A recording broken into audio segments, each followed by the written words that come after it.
All right, everyone, welcome to our webinar series. This is the NETEC COVID-19 webinar series. Today's topic, as we discussed just a little bit ago, is on healthcare workers and masks, the what, how, and why of masks for healthcare workers during care of patients during the COVID-19 outbreak. So today we're going to have a panel of subject matter experts. We're going to go through a brief outline here, starting out with the what will be presented by Kate Bolter, following the how, also presented by Kate Bolter. Jill Morgan will be presenting to us on the why. This is Angie, will be presenting a little bit on innovative strategies that we've seen emerge during the pandemic. Decontamination strategies will be presented to us by Jennifer Garland and Kate Bolter, and then the question and answer at the end will be covered by all of the NETEC panelists. So now that we've gotten all of the particulars out of the way, I want to give you a little bit of an overview about NETEC. You might notice that the title or the name of our organization has changed from National Ebola Training and Education Center to the National Emerging Special Pathogens Training and Education Center. This is a really exciting change for NETEC, and it aligns more closely with our overall mission, which has been the same for the last 5 years, but as you can see here is really to increase the capability of the United States public health and healthcare systems to safely and effectively manage individuals with suspected and confirmed special pathogens. We were funded and created through emergency supplemental funds by the U.S.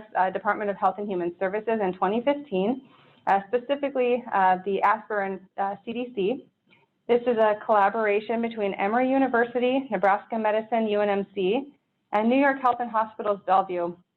We've been focused on preparing the public health and healthcare systems to manage any special pathogen of concern, like the novel coronavirus that we will be discussing and focusing on today. We've been working to apply what we learned from Ebola preparedness and translate that into everyday patient care and the application to other emerging special pathogens. So NETEC primarily has 4 core areas of work. As you can see here, we really look at consultations which are conducted with on-site assessments and collegial consultation, really looking at healthcare worker facility preparedness and the ability to provide direct feedback to hospitals via those on-site assessments. We have a really robust educational arm. This provides access to educational materials through online training as well as in-person courses, of which one of these webinars is an example. Technical assistance is our third arm, and we really look at this as a variety of resources, including our online repository where you can find exercise templates, up-to-date resources, literature, and you can also submit a ticket for on-site or remote guidance.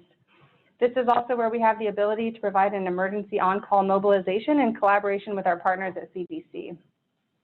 And last but not least, we have our research network. So this is really a research network that spans the 10 regional centers and other Ebola treatment centers that were designated as part of the tiered structure in 2015.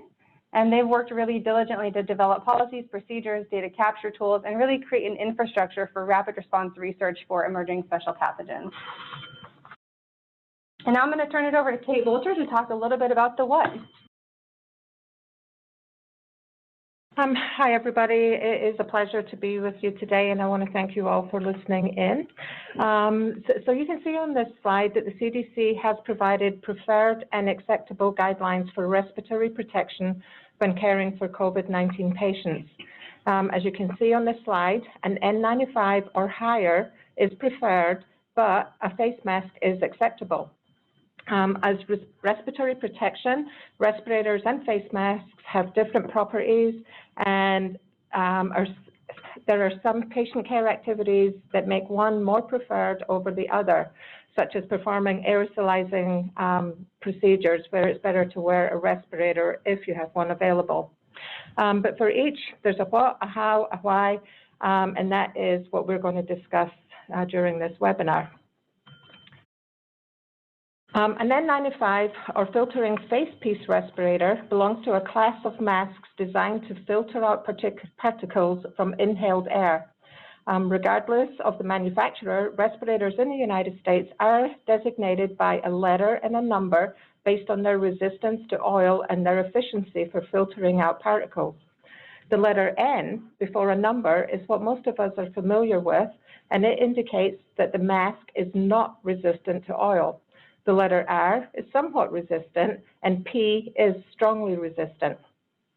After the letter, there's a number, and that indicates the filter efficiency. N95 will filter out at least 95% of airborne particles that are 0.3 microns in size. N99 will do 99%, and N100 will do 99.97%.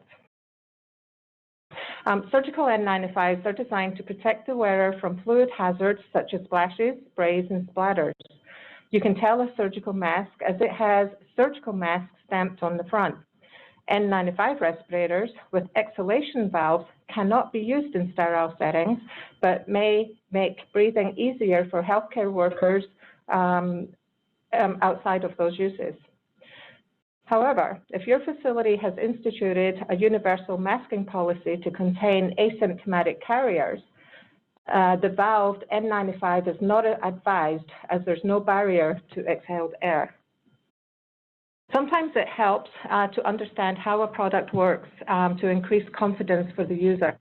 N95s may be thought of as a sort of sieve that as air is pulled through, the particles are held back, but it's not as simple as that. The respirator consists of a shell with a pliable metal nose piece to help form it to your face in a way that covers your nose and mouth, and it has two straps to keep it in place.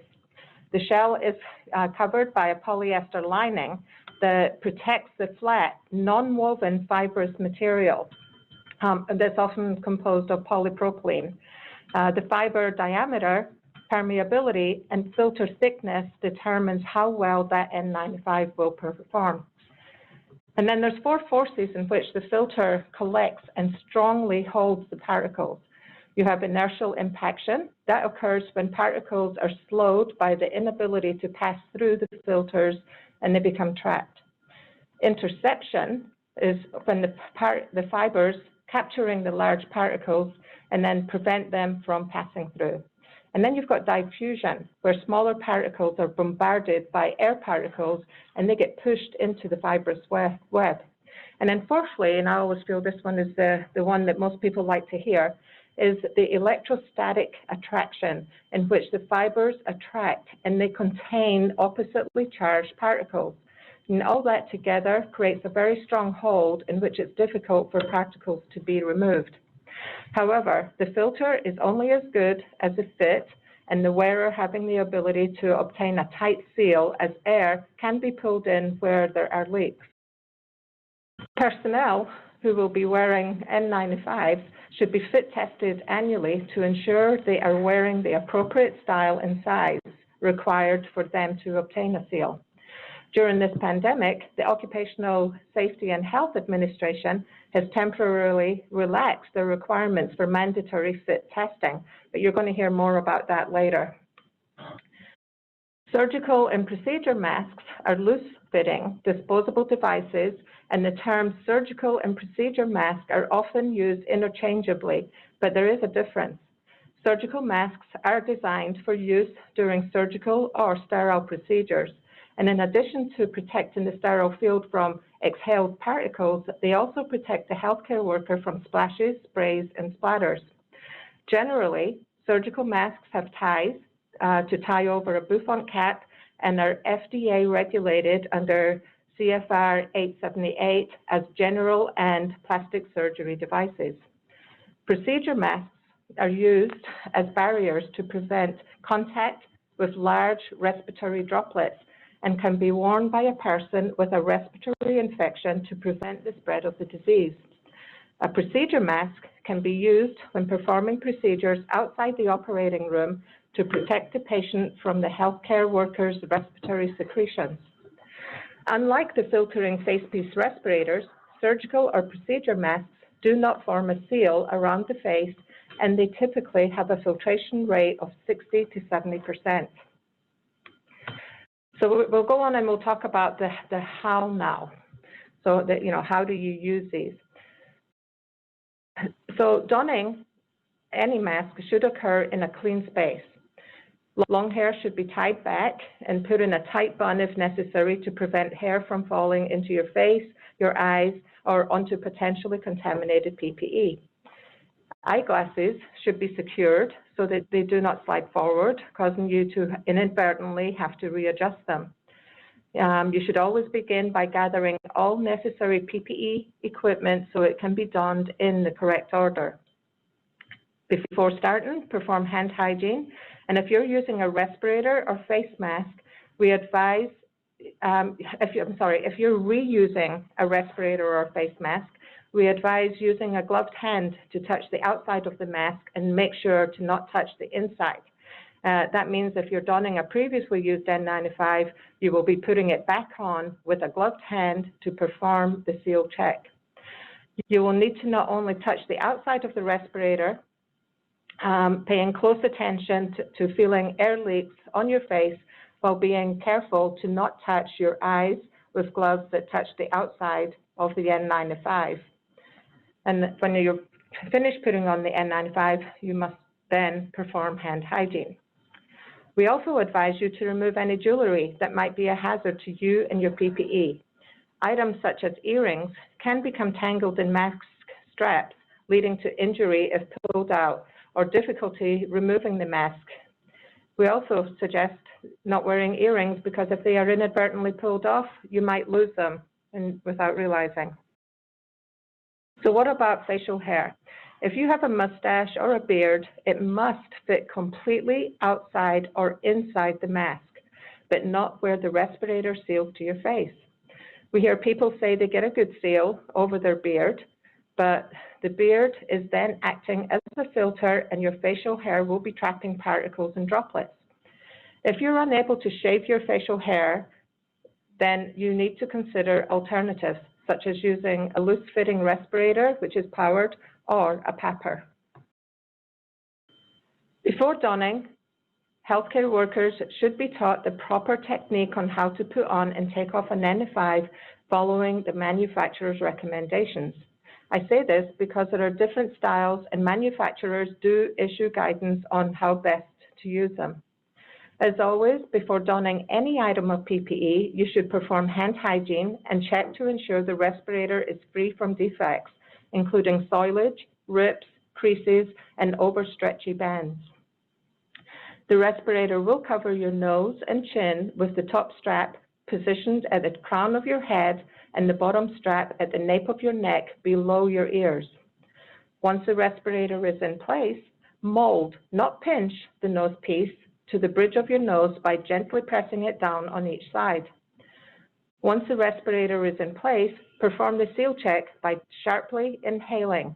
You should feel the respirator being pulled towards your face. Then as you exhale, you should feel no air leaking around the edges. If you feel air around your nose, you will need to remold the metal nose piece and repeat the seal check. If you feel air from the sides or bottom of the respirator, readjust the fit of the respirator and repeat the seal check until you don't feel any air leaks. To remove the N95, you should always remember that the respirator should be the last item of PPE that you remove, and it should be done once you are out of the patient care area or far enough away that you are at no risk from respiratory droplets. If you are employing extended use of your mask or respirator, you should place it somewhere clean, such as inside a paper bag, a box, or a clean open container so that it can air dry from insensible fluid loss from you breathing into it. To remove the N95, bend slightly forward and pull one strap at a time over your head, beginning with the bottom strap. As the top strap is removed, keep hold of the strap and use it to guide the N95 respirator into the trash or container following your facility process if you are reusing or decontaminating them. Once it is removed, perform hand hygiene.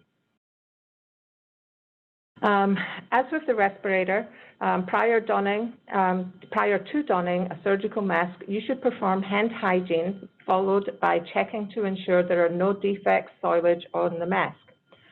Both the surgical and procedure masks should be worn with the colored side facing out and the pleats folding downwards. This is known as a waterfall pleat, as it will prevent contaminants from gathering in the creases.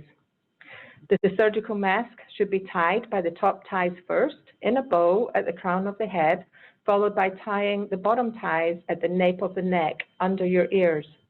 The procedure mask should be brought towards your face by holding it by the ear loops and placing each ear loop around the ears. The mask can then be guided into position to fit snugly over your nose, mouth, and chin. The nose piece can be gently molded, not pinched, around the nose to allow the top of the mask to sit flat against your face. We say mold, not pinch, because you can end up with a sharp bend that will not sit flush against your nose if you pinch it. To doff the masks, or to remove a surgical mask, begin by untying the bottom tie. Then as you untie the top tie, use the ties to guide it away from your face. For the procedure mask, slide your fingers through the ear loops to use them to guide the mask away from your face. Follow your facility process for how to store your mask between use. If you are using them, if they're being stored for reuse, they need to be placed in a safe area where there is no potential for the inside becoming contaminated. One way to do this is to have a location where the user places a paper towel on a clean surface for the mask to be placed on and await further use. When it comes to describing how not to wear a mask or respirator, it's much easier to say how an N95 should be worn rather than list all the many ways it shouldn't. And unfortunately, there are many examples of how not to do it that are commonly seen in practice. Generally, though, make sure that the straps are in the correct position. It covers the wearer's nose, mouth, chin, and the respirator is not folded over or pinched in a way that a seal is not possible. As you can see in these pictures, common examples of how not to wear it, with the straps together on top, crossed over, or below, both straps below at the nape of the neck. Behavior or respirator and mask etiquette is important for staff safety. Although it's tempting to scratch an itch or pull the respirator down after a while to let out some heat, talk, or make breathing easier, this urge must be resisted. As many organizations have implemented extended wear, the urge to adjust the respirator needs to be reinforced. One way is to empower all staff to look out for each other by notifying them when they are doing something they shouldn't be doing, such as resting their head on their hands when sitting at a desk, as that can affect the fit or the seal. There should be no eating, drinking when wearing the respirator, not even chewing gum, as chewing can affect your seal. When talking on a phone, use the speaker option if available. As you can see in this photo, not only can you be putting pressure on your respirator to push particles through the filter, you're also contaminating the phone that someone who may not have a respiratory protection on may use. Again, when it comes to masks, there are many ways in which a mask should not be worn, and unfortunately, we do see that in everyday practice. Things like placing it on your head, lifting it out of the way to drink, putting it under your chin, hanging from one ear, and I'm sure there are many others that you have seen that are not listed on this slide. It's also a good idea to protect your respirator as much as possible when you're wearing it, especially if you're implementing extended wear or reuse strategies. You can do this by wearing a face shield for eye protection that also covers your respirator from droplets, or if you're wearing goggles, you can place a procedure mask over the respirator. It is not advised, however, to reuse that procedure mask, as air will have been pulled in through the sides, leading to potential inner contamination. So I'm going to pass you on now to Jill Morgan, who is going to talk to you about the why. Thank you, Kate. Okay, so let's just review quickly the differences between a mask and a respirator. And I know we both, sort of all of us end up using those terms interchangeably. Sometimes you just get tired of saying the word respirator over and over again. So we probably have been mixing them up a bit. So first of all, the difference between a surgical mask, any kind of procedure mask, and an N95 really starts with who is the approving agency. So surgical masks come through the FDA.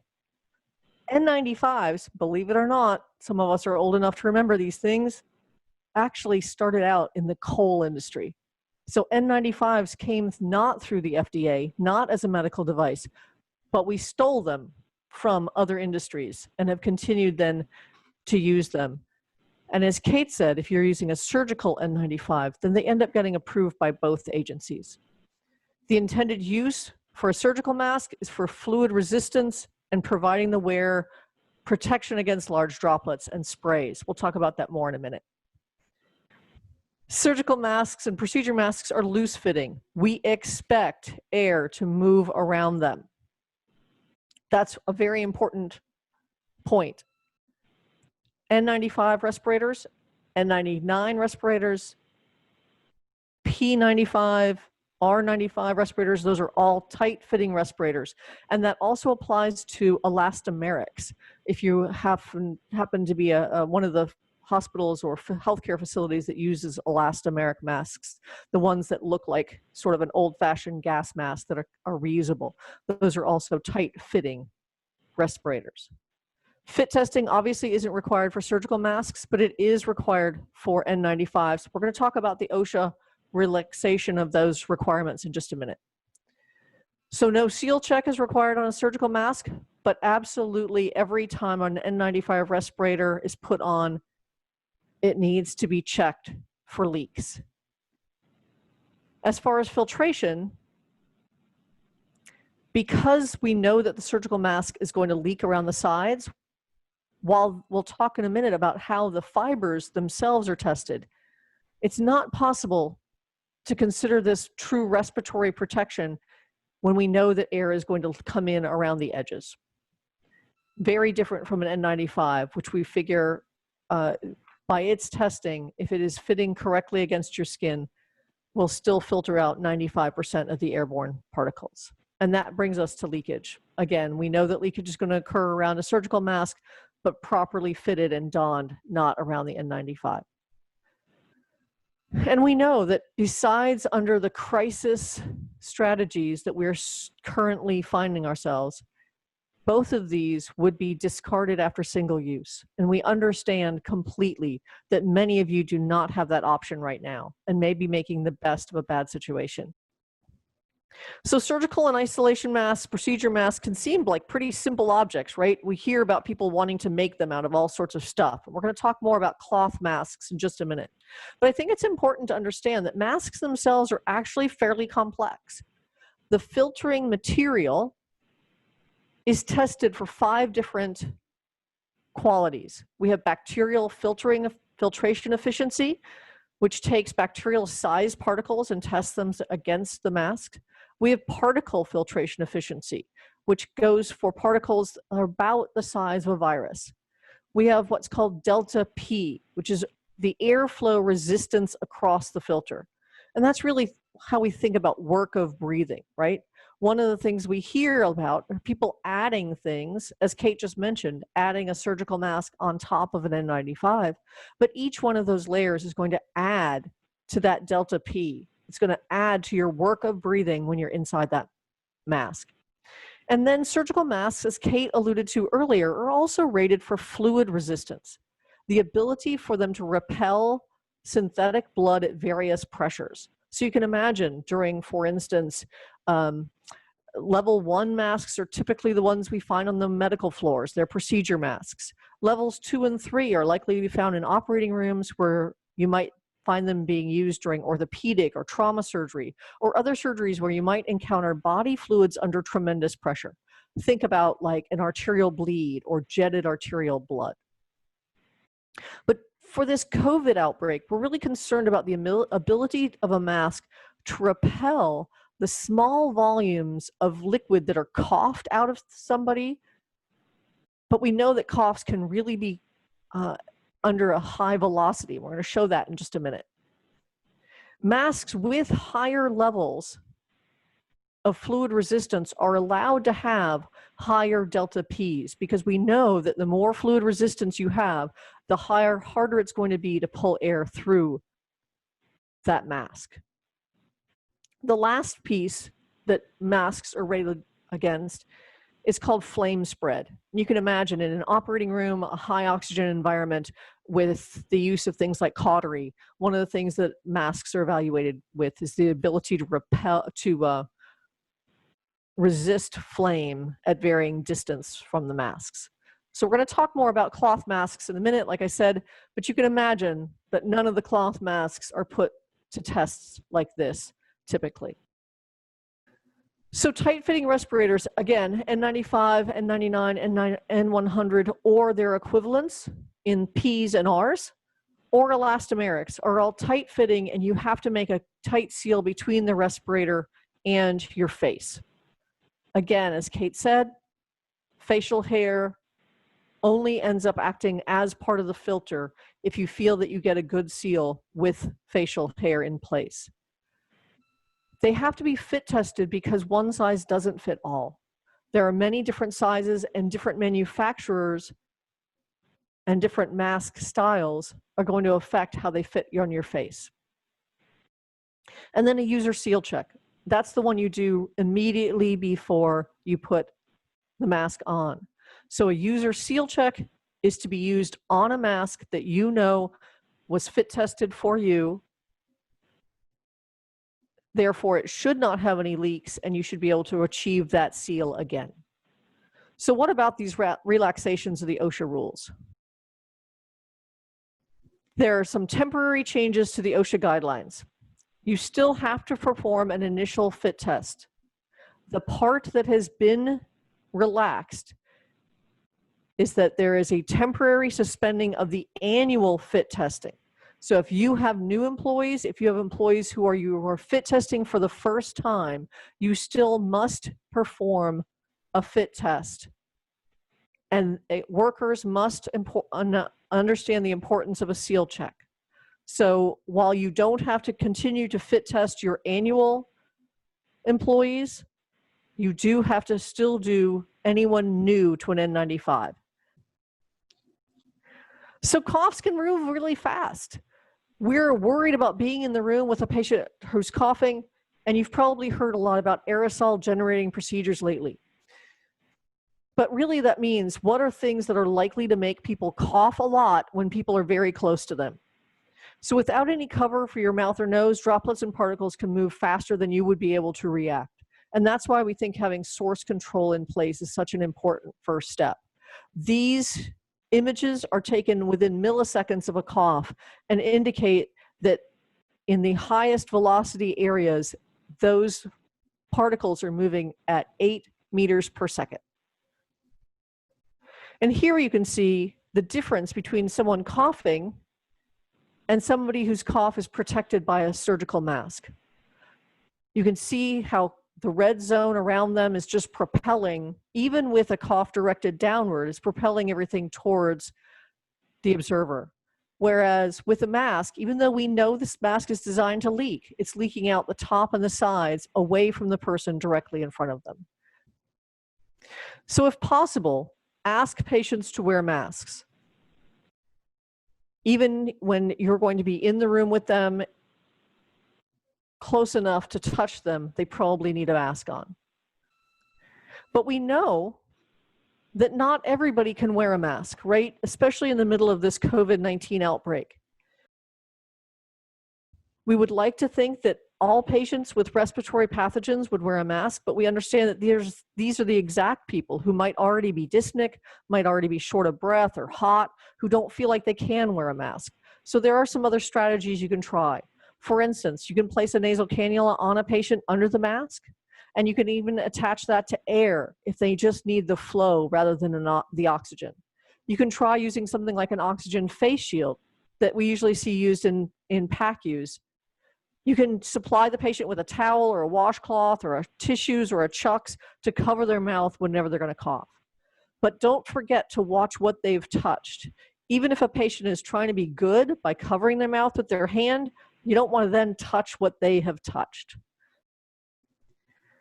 Okay, so I want to first say we are really grateful for all the people across the country who are sewing masks in order to help stop the spread of COVID-19.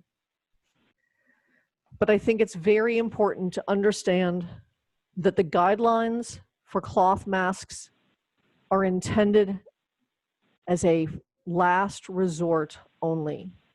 This literally is when something might be better than nothing. So we think that the better option is to use the cloth masks for the general public, for anyone when they must be out in public, especially when social distancing might be impossible or unpredictable. You don't know who's going to come walking up to you or who will need to ask you a question when you're going to encounter somebody who doesn't have a mask on. We would like to think that the supply of surgical, isolation, or N95s and other respirators could be preserved for healthcare workers. We're going to talk a little bit more about cloth mask design, but first, just some suggestions. You want to use very closely woven fibers. Wake Forest did some research on what exactly might be best as far as fabrics, and we have some resources at the end of this slideshow. A flannel inside can help absorb some of the moisture from your own breath, and you want to make sure you have multiple layers. Remember, one of the strong qualities of our medical masks are that they're not woven. They're made of non-woven material so that something can't make a single pass through. One way to check a mask that you might have been given or that you're making yourselves would be to shine a very strong light source through it. The more light that gets through that mask, the more likely you are to have leaks. But it's important with all this conversation about the filtration quality of a cloth mask is that filtration becomes just an academic issue if the fit allows air to enter all around the mask. So this is the chapter and verse from the CDC. Healthcare providers using homemade masks should only be when face masks are not available and as a last resort. They should not be considered PPE because their ability to protect us is not known. So there have been some studies about cloth masks, believe it or not, and going back several years. We have a reference to several of these studies at the end, and I encourage you to look at them because they're fascinating, the different kinds of fabrics that have been tested. But this specifically was a cluster randomized trial of cloth masks compared to medical masks in healthcare workers specifically, and looked not only at how much filtration they were getting, but who actually got sick. And what they found was that when compared to medical masks, rates of infection in healthcare workers were highest when they were using cloth masks. And that was actually potentially also because healthcare workers, every time they touched them or washed them, were pushing these particles through. So penetration of particles through cloth masks was almost 97%. So there was another study that I thought was ingenious in that it took a lot of the things you can buy at your local Walmart and they tested them, towels, scarves, sweatshirts, and t-shirts. And they looked at the penetration at various distances. The two columns, the striped column is at 16.5 centimeters per second, that's the propulsion, and the other one at 5.5 centimeters per second. And really you have to be wearing a sweatshirt over your face to get protection that even comes close to mimicking a surgical mask. So the CDC does have guidance on making masks. There are several patterns out there, I know, across the internet. This one from the CDC actually uses a coffee filter. It's 2 layers of a coffee filter that are embedded within a tightly woven cotton bandana. So it's important to understand that you would want to change that filter each time that you use the mask for a shift. And I would also caution you that rubber bands or hair ties, we know people already are having trauma to their ears from the existing soft elastics of masks. So be very careful if you're ending up having to wear one of these, that can cause trauma. So if you have to wear a cloth mask, you want it to fit comfortably but snugly against as much of your face as possible. Ties or ear loops, obviously, multiple layers of fabric. You should be able to breathe through it without having too much increased work of breathing. And you need to be able to wash it and dry it without it changing shape. And as Kate already mentioned, there are a lot of do's and don'ts. And I love this from our friends down at UTMB and Galveston. Don't touch it. Don't pull it down. Don't, all these things that we know we see our coworkers and perhaps ourselves doing on a regular basis. It's especially difficult to maintain this vigilance once we've gotten sort of used to caring for our COVID patients. Don't let your guard down. Don't mishandle your respiratory protection. There are some other strategies, really important strategies for how you can keep yourself protected. First of all, there's good evidence that says just increasing your distance between yourself and the patient to 6 feet does in fact reduce the exposure on a mask, on a respirator, by 92%. And we know that patients who are coughing, within 5 minutes of that cough, those aerosols generated will be everywhere in the room. So that while we know the front of your mask might be less likely to get contaminated 6 feet away, loose fitting masks can still leave you open to those aerosolized particles anytime a patient's been coughing in that room. Face shields are remarkable at protecting the front of your mask or respirator. This study is referenced here, but done with a cough simulator. The face shield was able to reduce surface contamination on a respirator by 97%. So a little less effective when you're talking about very, very small viral particles, but still blocked 68% of the cough and 76% of the surface contamination. So really, we think this is really, face shields have played an important part in protecting us during this outbreak. So there are some other ways we can decrease healthcare worker exposure. As we said, having a patient hold a tissue or towel over their mouth when they're coughing, draping an absorbent pad over like vent connections, ventilator connections, if you have to break the vent circuit. Having a patient hold a tissue or towel whenever they're, oh, sorry, that's a duplicate, over their mouth when they're coughing. Turning the patient's head away from you whenever you're going to be very, very close to them, or putting a mask on them even during that occasion. If you have to take care of a pediatric patient, holding them facing away from you, which we know is not the natural position. If you're instructing a patient to perform pulmonary toilet, doing incentive spirometry, inducing coughs, or doing a respiratory treatment, leave the room as quickly as possible while they perform those activities. Keeping patient room shut, even if you don't have the ability to have negative pressure. If you have to use portable fans in patient rooms, thinking about where you're standing in relationship to the patient, their pathogens, and that airflow. So could you, for instance, have a fan at the doorway pushing air past you towards the patient rather than having the air cross the patient towards you? I'm going to turn this back over to Angie Vasha, who's going to talk about some more innovations in healthcare and preventing workplace risks. Great, thanks, Jill.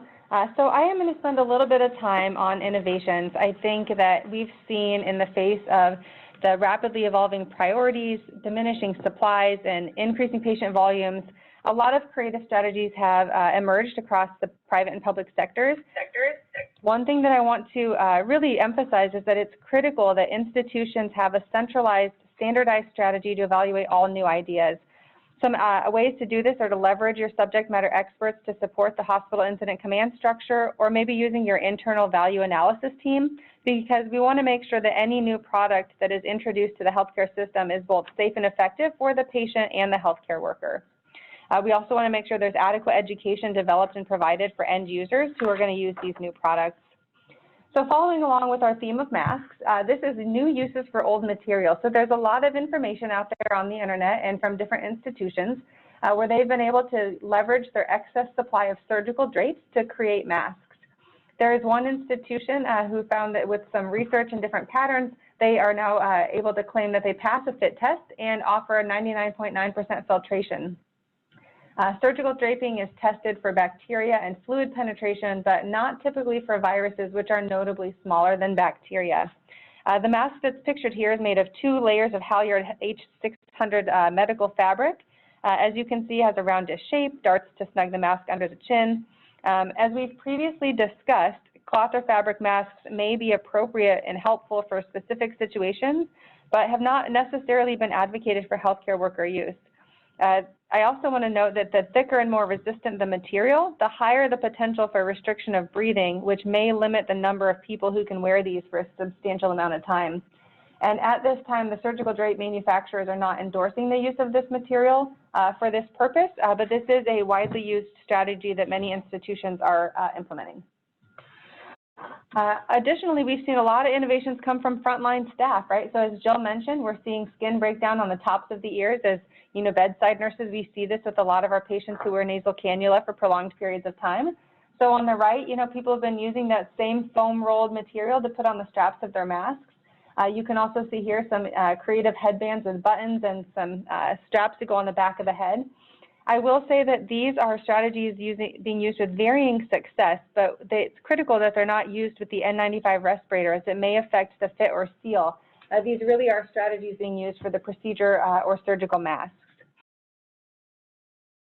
Another thing that we've been seeing is we've been implementing extended use of respirators across many systems, and we get a lot of questions about, what do you do to protect your healthcare workers' skin? So identifying pressure points on the nasal bridge, on the cheeks. So some strategies that have been used are no sting barrier film, similar to like a new skin. If you're a runner, maybe you've used this to prevent blisters. Protective barrier wipes. These are only applicable if you do not already have skin breakdown. Again, following manufacturer's directions, there are videos in here that you can use to see the application.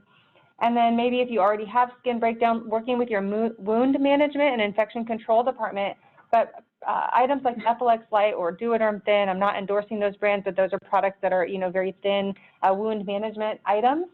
But again, we want to ensure that any of these prevention or treatment strategies that you use don't compromise the fit and seal of your mask. So talking with your occupational health or employee health departments to see if they have the ability to do a qualitative fit test or any sort of verification that you're not compromising your safety by protecting your skin. So there are two slides that we're going to go through here with some more innovations. And what we've seen come out of this, I think, is a lot of emphasis on the use of 3D printers. So everybody seems to have developed a knack for invention. There are some really creative solutions coming out. You can see here, while these are not masks, these are items made to decrease or deflect contamination of the healthcare worker. So on the left is a 3D printed face shield. This pattern is available online widely. There are some challenges with some of the designs that you want to make sure you vet these through your infection control department. But in the absence of the ability to buy your normal allocation, this may be an option for some institutions who already have access to 3D printers. Custom-made intubation boxes, there's one model on this slide here, and if we go to the next slide, you can see another model here on the left. So, both institutions and large manufacturing companies are putting together these intubation boxes or shields for doctors to use while treating or intubating COVID-19 patients. So again, if you implement a piece of equipment like this, you want to make sure that you can educate your providers, nurse anesthetists, anesthesiologists, critical care physicians, to make sure that they're able to safely and timely intubate a patient while using this type of a device. But they have been shown to decrease contamination during an aerosol generating procedure.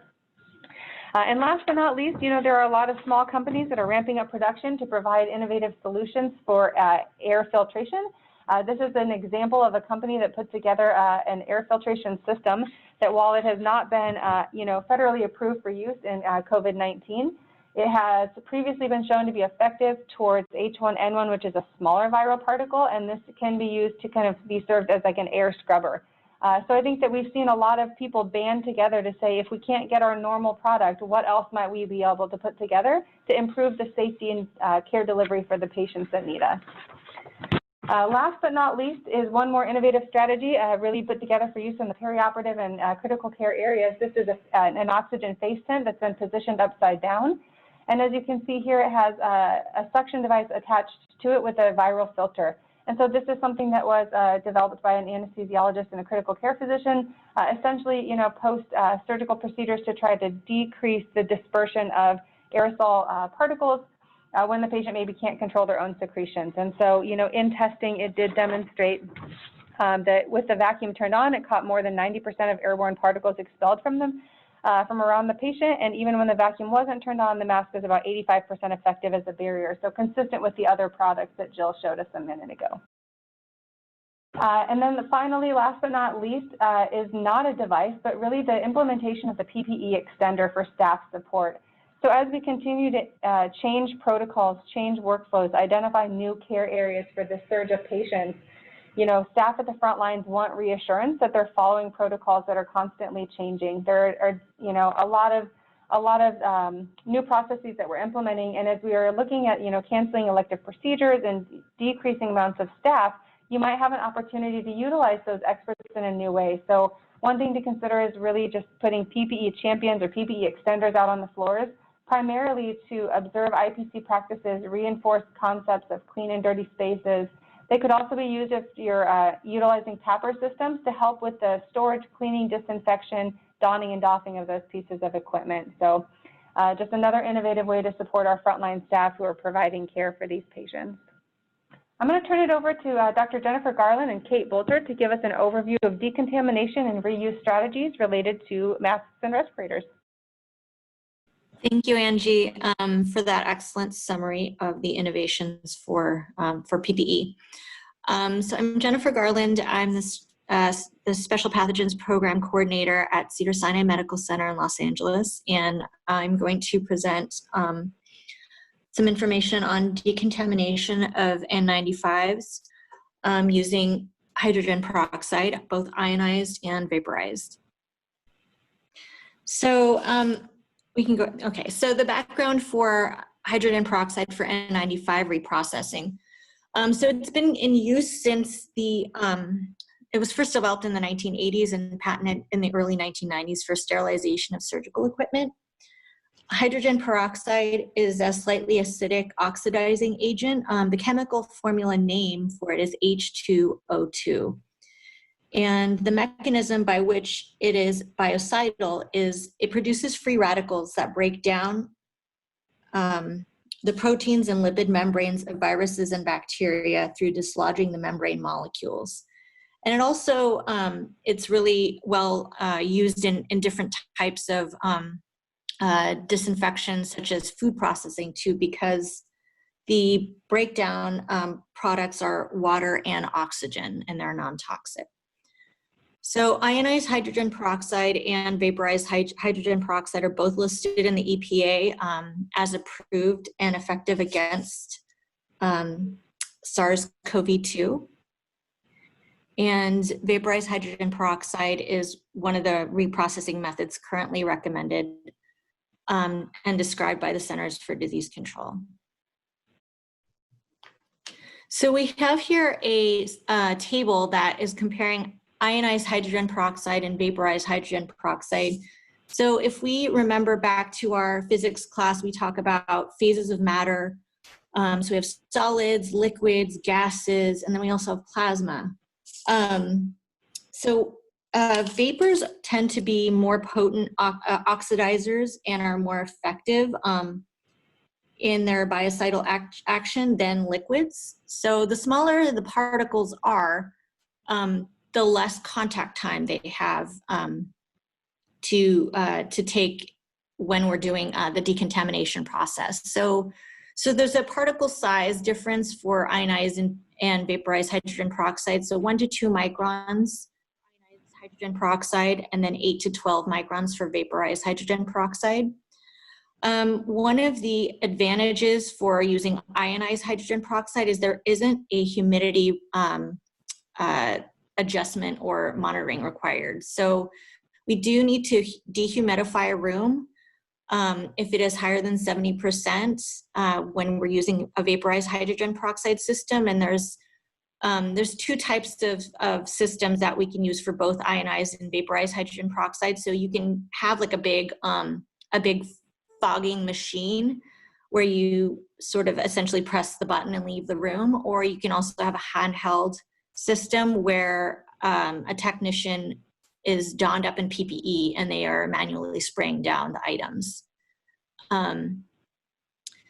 So those are 2 options. Another advantage of ionized hydrogen peroxide is there isn't a temperature monitoring requirement whereas for vaporized hydrogen peroxide, we do want to make sure that the temperature is at or less than 70 degrees Fahrenheit. And as I mentioned before, the smaller the particle, the more potent the oxidizing action is. So that contact time does decrease with the smaller particles of the ionized hydrogen peroxide. Those of us who work in infection control and do sterile processing and decontamination and things like that know that our biological indicators are always going to be the gold standard. So we do use them for vaporized hydrogen peroxide, and they often use the Geobacillus stereothermophilus spores with a 7-day incubation period. So this is a little bit different. So we don't, the FDA has gone ahead and granted emergency use authorization to use chemical indicators to validate decontamination of the N95. And that is actually needs to be updated. So it can be used for both ionized hydrogen peroxide and vaporized hydrogen peroxide. So this is not equal to the biological indicator because it's measuring something different. So biological indicators usually are measuring steam, and we're looking at killing spores like, for example, C. difficile, which is much more hardy and more difficult to kill than, for example, SARS-CoV, which is considered a little bit more delicate. It's an envelope RNA virus. And the chemical indicators that we're looking at to validate effectiveness really are looking at, so they change color essentially, and they are something that can be looked at very quickly. So these chemical indicators work with anywhere from 1 to 10 minutes, depending on which system you're using. And that's measuring whether the particle size in the spray was adequate. So we want to put these throughout the room when we're setting up all of the different masks. Enzyme indicators are another option that can be used, and that's an adenylate kinase with a rapid luminescence assay, and they take they're very quick too, so they take 60 seconds. Other differences between those two are the shipping requirements and the storage requirements. So the lower concentration of the ionized hydrogen peroxide makes it less dangerous to handle. So this is one system that we've used for N95 disinfection in our institution, and it's the use of the SteraMist. So this is one of the ionized hydrogen peroxide devices. And what we have been doing is spraying them down manually, and we set up the N95s in a room with the masks on the different shelves. And so depending on the size of the room, that will really, and that will impact the number of volume that you can decontaminate. So we do need to first deactivate the HVAC system, so it needs to be turned off. We need to seal the vents, and we do need an air scrubber for this process for ionize and vaporize. So the beginning of the process starts with one of the techs sanitizing their hands and donning PPE.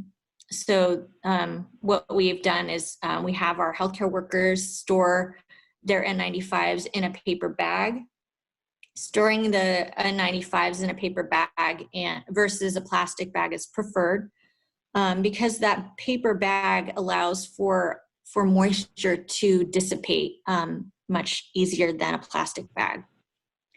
So after they've been transported down to the room where this is being processed, the tech will remove the bags out of the mask, and then they'll complete their documentation. They look at each mask to assess if it's been soiled, And if they do see any soiling, they will discard the mask. So masks that have makeup or lipstick or any kind of residue on them cannot be reprocessed and need to be discarded. So that's something that is, we need to share with the leadership and potentially the frontline staff about whether you want to encourage this or discourage use of makeup. We are marking the bottom of the mask with the notch to see to measure how many times it's been reprocessed. So we are disposing this after the third notch, although depending on what you're looking at, some of these masks can be reprocessed more times than that. So they want to make sure they fully open each mask so that the largest amount of surface area is available to be sprayed. And then they will insert the liquid solution into the machine, ensure that the USB drive is inserted, validate that the scrubber outlet is fully inserted, and then make sure that it's on the proper setting. So after that, they are able to check the fogger units to make sure that they're in the right positions. They don't want to point the fans directly at the N95 masks. They'll turn on the device and then they'll exit the room. So once they have reached the appropriate level of less than 1 ppm, it's safe to enter the room and then disinfect the masks. So now I will turn this over to Kate Bolter to speak about the UV GI process. Thanks, Jennifer. That was really interesting. Really learned a lot there. So I'm going to talk a little bit about the UVGI, which is ultraviolet light germicidal irradiation. There is already a NETEC webinar on the decontamination strategy using UVGI. So I'm not going to go into the details about this, but I will refer you to the NETEC website. I am going to, however, discuss, the practicality of it. How do you operationalize it? So it really begins with the healthcare provider right before they put on their first N95 respirator is marking it. So you can see that we mark it with a fine point Sharpie. We write it in small letters. We put the person's name on there and their department, because we are decontaminating masks from all over the hospital and clinics around town as well. So you have to have a way to be able to store these bags. So we chose brown paper bags that have handles on them. You can see in picture number 2 that what that healthcare provider is doing there is they are unfolding the crease that's in the center of the side seam. That is so that when you stand the bag up, it will stay open and it won't try to close in on itself. And that really helps, because when you're taking off the mask, you're able to just contain it by the strap, and then you're able to just put it gently into that bag. And that bag can hold several masks from throughout the day, because we are employing extended use along with decontamination. So most of our providers are using, between 3 and 4 respirators per day. So once they put those bags in the decon room at the end of the day, or the dirty room, they get then taken to the decon center. So you can see picture number 1. It's just a picture that shows that she's going to hand that over. So what she's going to actually do is she's going to put that in a place where it's going to be collected and then taken to the decontamination area. Once it gets to the decontamination area, the mask is then hung on a line. So it's just using a simple clothes peg, just like with the hydrogen peroxide system, the masks are filleted open. And then that blue picture there is what it looks like when the lights are on and the masks are being irradiated. After the time limit that has been set, the lights go off and then the masks are taken down, and then they're put into a white bag, which indicates that the masks are clean.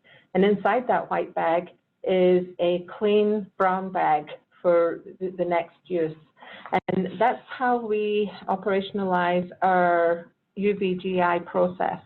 Again, I will refer you to netec.org to see the webinar that goes into detail on the UVGI decontamination of N95 respirators.